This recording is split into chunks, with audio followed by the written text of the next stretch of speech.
Salut à tous et à toutes, c'est Popo, j'espère que vous allez bien. Aujourd'hui, nouvelle vidéo, comme vous l'avez vu dans le titre, de toute façon, on teste la nouvelle MT-09 2024.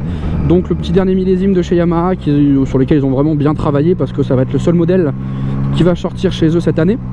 Donc du coup, là je vais rouler un petit peu, voilà, je suis avec madame derrière aussi, donc si elle est ok, elle pourra vous donner un peu son ressenti à la fin de la vidéo, sur comment elle se sentit en tant que passagère. Au moins ça peut donner un avis aussi, certains, s'ils veulent... Voilà, s'ils veulent l'acheter et se dire ah, est-ce que madame elle pourra ou est-ce que des passagers pourront, vous aurez un ressenti d'un passager au moins. Moi je vais vous donner mon ressenti en tant que pilote de cette moto. Je vais vous expliquer aussi le fonctionnement, donc complet avec le tableau de bord, les commandes et tout ça, parce que ça a bien changé. Comme vous pouvez voir, le Komodo à gauche, c'est un gros joystick pour commander un vaisseau Star Wars. Donc du coup voilà quoi. Je vais tout vous expliquer. Là on va rouler un petit peu, vous aurez des rushs et des vidéos de roulage. Vers le milieu, fin de vidéo, vous aurez du coup la présentation du véhicule avec des images, des plans et l'explication globale du véhicule. J'ai fait aussi un questionnaire sur Instagram pour la moto, donc je répondrai aussi à certaines questions de personnes qui m'ont posé sur Instagram sur ce véhicule, donc voilà.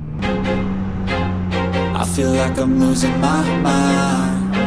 Is everybody in the world blind? Please Lord give me a sign, a sign. I feel like I'm losing my mind. Is everybody in the world blind?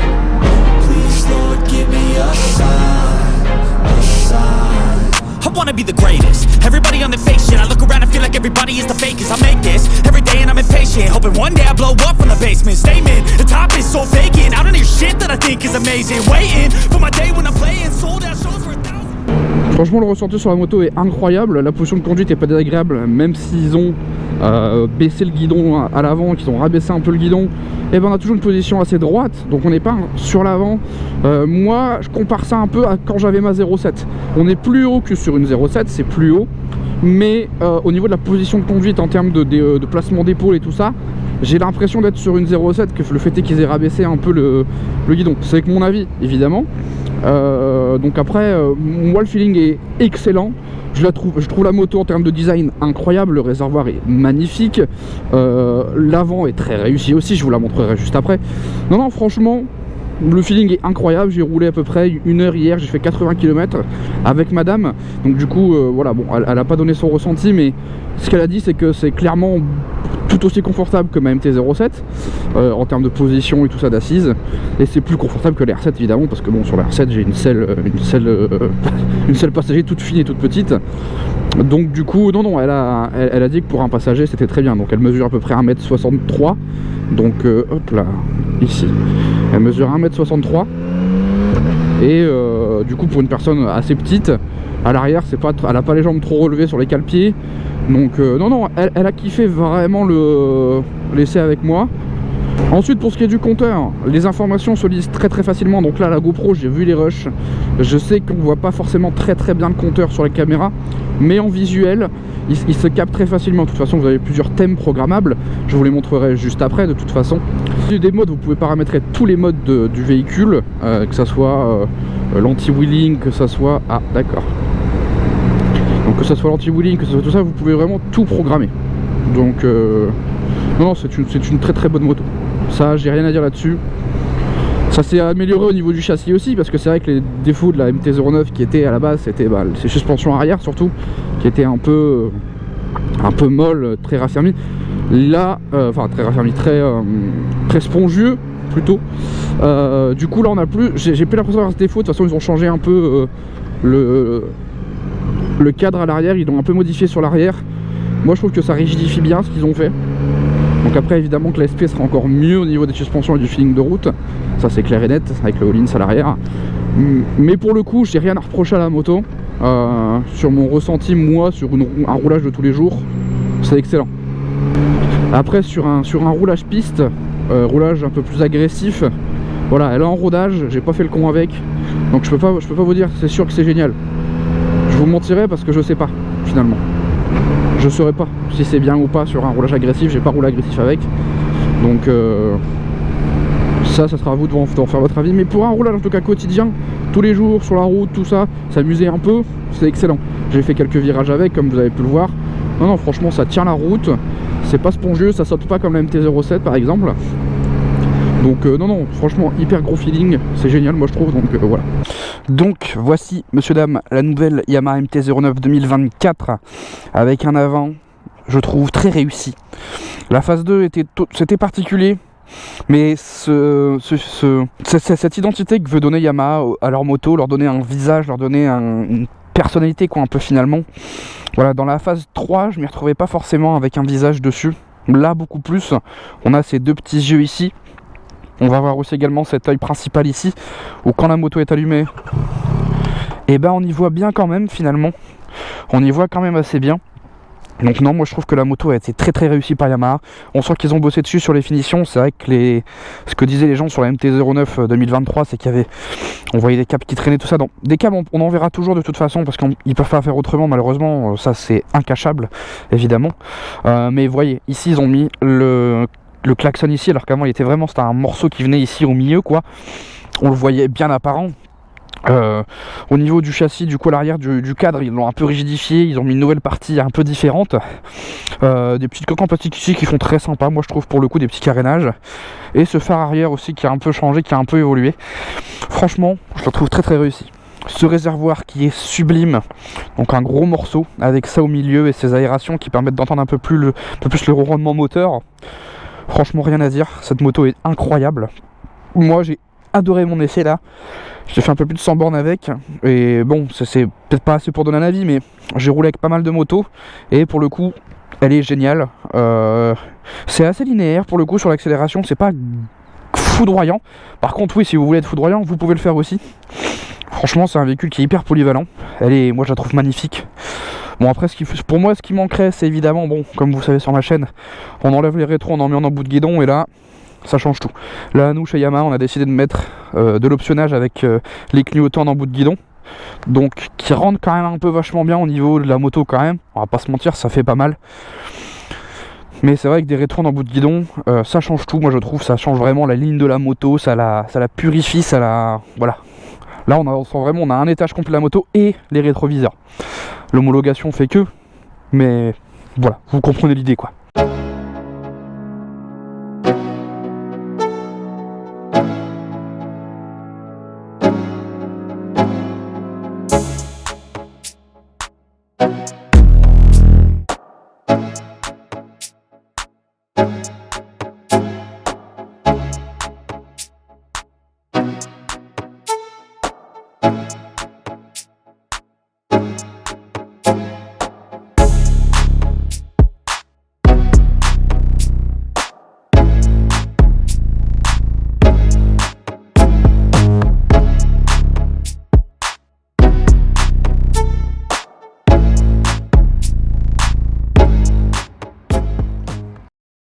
Donc au niveau du poste de pilotage, on a ici ce très beau compteur TFT couleur, donc unique chez Yamaha. C'est pas le même que sur les Tracer 9 GT+, ni sur les derniers T-Max.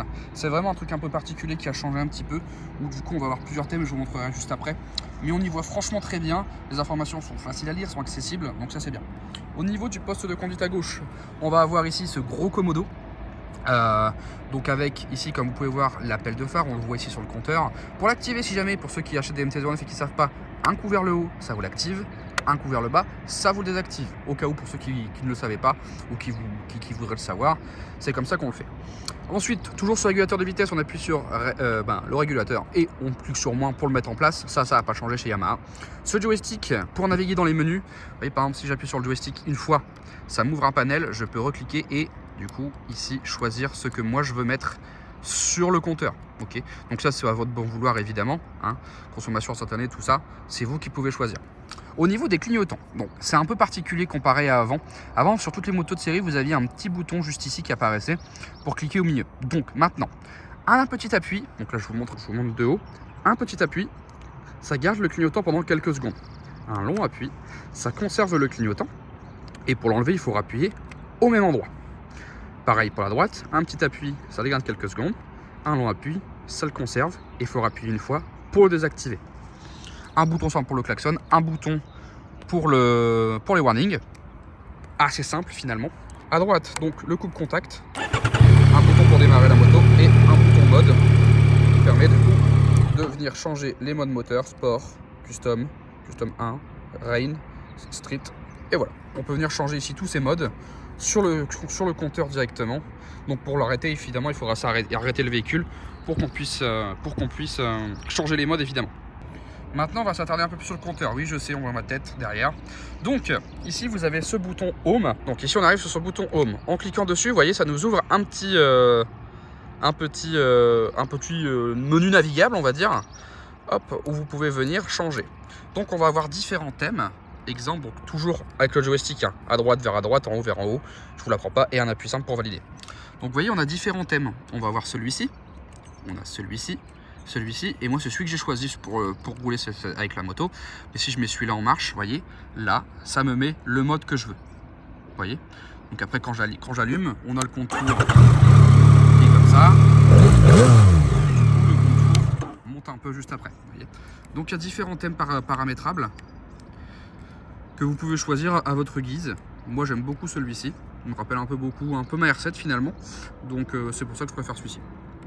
Ensuite, dans les menus navigables, on a la navigation parce qu'évidemment, c'est une moto qui est connectée au téléphone. Avec l'application, une application dédiée, vous pouvez avoir le GPS intégré sur le téléphone. Hop, ici, pareil dans les applications. Donc là, vous pouvez venir connecter le téléphone en Bluetooth pour changer la musique, appeler vos contacts, avoir la navigation intégrée et tout ça. Donc ça, c'est des choses, je ne l'ai pas connecté moi, mais c'est pas bien complexe. Si vous avez besoin de connecter un téléphone et que vous n'y arrivez pas forcément, posez-moi la question sur Instagram, je vous y répondrai assez facilement. Ok. Ensuite, dans les paramètres de la moto, on a vraiment pas mal de choses qui peuvent être faites. Donc, bon, les informations, ça c'est pas forcément, voilà, c'est des trucs pour changer les informations du véhicule, la maintenance et tout ça, c'est pas des choses que vous avez forcément touché. Les véhicules fonction, donc là on va avoir les settings pour les modes. Donc là vous pouvez, voyez, mode sport, tout est à fond, le street, ça va, le pluie, tout est au minimum, le custom 1, bon, voilà, et le custom 2, ça c'est les customs, c'est vous qui les réglez comme vous voulez. Sur les modes classiques, vous pouvez pas les régler. Ils sont réglés comme ça de base. Si vous voulez vos propres modes, il faudra aller sur le mode custom et les régler. D'accord. Hop, ensuite vous pouvez importer et exporter des modes si vos collègues en ont et qui veulent vous les envoyer. Vous pouvez les importer aussi juste ici. Hop. Ensuite vous pouvez changer l'heure. Vous pouvez changer aussi l'écran si vous préférez avoir une luminosité plus basse ou plus haute. Donc après vous voyez ici ça clignote un peu, là c'est bien mieux, et choisir un fond noir ou un fond blanc. Personnellement le fond blanc je trouve beaucoup plus simple, beaucoup plus agréable à la vue. Le blanc c'est vrai que ça peut un peu casser les yeux, donc là sur ce mode noir je trouve vraiment beaucoup plus sympa personnellement. C'est au goût de chacun après hein, de toute façon. Hop, mais voilà, je le règle en noir et vous voyez c'est tout de suite, hein. C'est vraiment très efficace. Ensuite on a ici le shift indicateur, donc ça vous avez un petit shift indicateur qui est juste ici en haut de l'écran et donc en fait qui va permettre de vous dire quand est-ce qu'il faut passer vos rapports. Donc ça vous pouvez le régler au minimum et au maximum, d'accord. Donc après vous pouvez venir l'augmenter pour dire voilà je veux que tu t'actives à 10 000 ou pendant votre rodage une bêtise, je veux que tu t'actives à 5 000 pour le rodage, voilà. Donc là à 5 000 ça va s'allumer pour me dire voilà, passe ton rapport et évite de saccager la moto, tout simplement.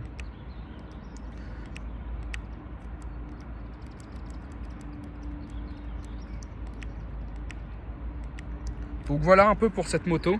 Après au niveau des connectivités, ben, ça se fait soit directement Bluetooth dans le menu de la moto, ou après sous la selle de ce véhicule, sous la selle vous avez un petit boîtier avec un QR code que vous pouvez flasher pour venir connecter avec l'application MyRide sur le Play Store et l'Android Store, le Play Store et l'App Store pardon. Vous pouvez du coup directement télécharger l'application MyRide et venir connecter votre moto pour tout simplement la connecter à votre écran. Exemple, vous avez l'intercom. Vous pouvez changer la musique depuis le tableau de bord sans avoir besoin forcément de mettre le téléphone sur un support et du coup de toucher au tactile. Là vous pouvez le faire directement depuis le tableau de bord avec le joystick, changer la musique et tout ça, appeler vos contacts avec l'intercom connecté, ça c'est génial. Voilà pour ce qui est globalement de la MT-09 2024. Si vous avez des questions, n'hésitez pas à m'en poser, je vous y répondrai en commentaire ou sur Instagram directement. Comme vous le savez, maintenant je travaille chez Yamaha, donc du coup j'ai le temps d'apprendre bien les motos. Maintenant je les connais toutes un peu par cœur, donc n'hésitez pas à me poser des questions. Oui bon, j'ai mis ça derrière en fond, bon c'est un peu dégueulasse, mais le but c'est de voir la moto, pas mes affaires qui traînent. Donc voilà, je vous laisse avec encore quelques plans. Je réponds aux questions que les gens m'ont posées sur Instagram parce qu'il y a peut-être des questions auxquelles j'ai pas pu répondre ici et du coup je vais faire les questions sur Instagram juste après. Donc voilà, C'était Popose, je vous remercie d'avoir regardé la vidéo.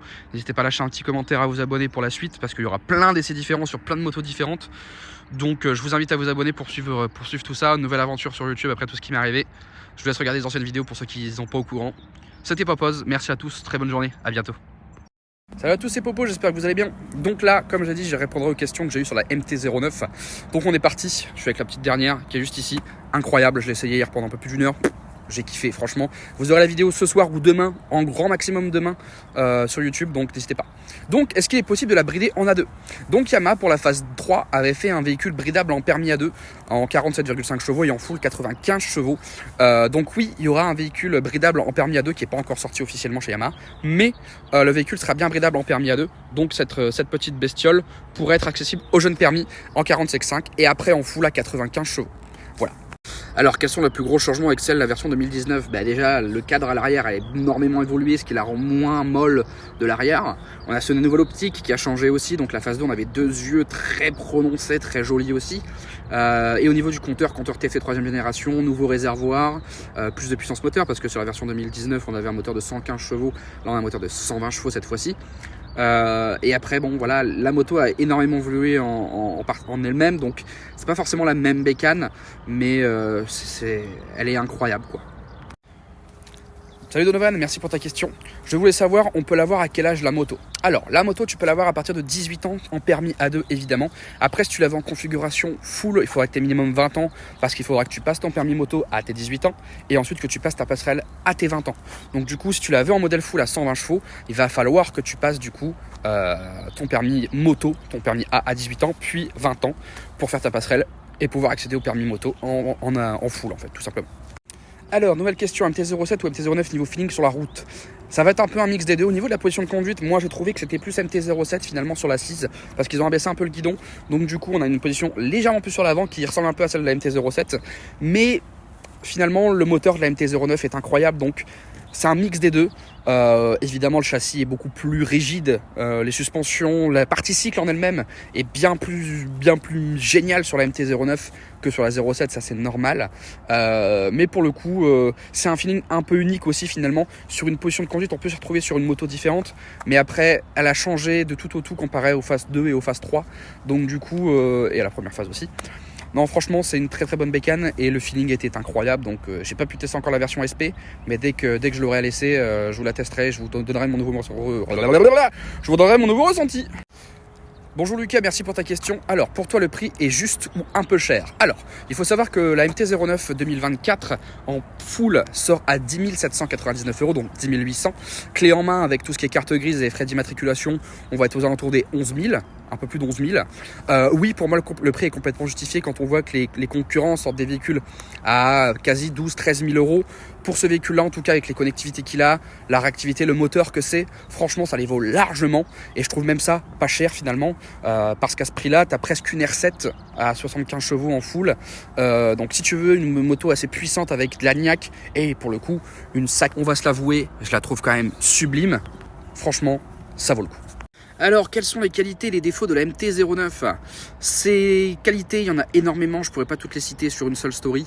Son défaut, je dirais que d'origine, qu'il n'y ait pas de bulle déjà, parce que le compteur avec la face avant, bon, il faut mettre une petite bulle pour venir un peu cacher ce qu'il y a devant.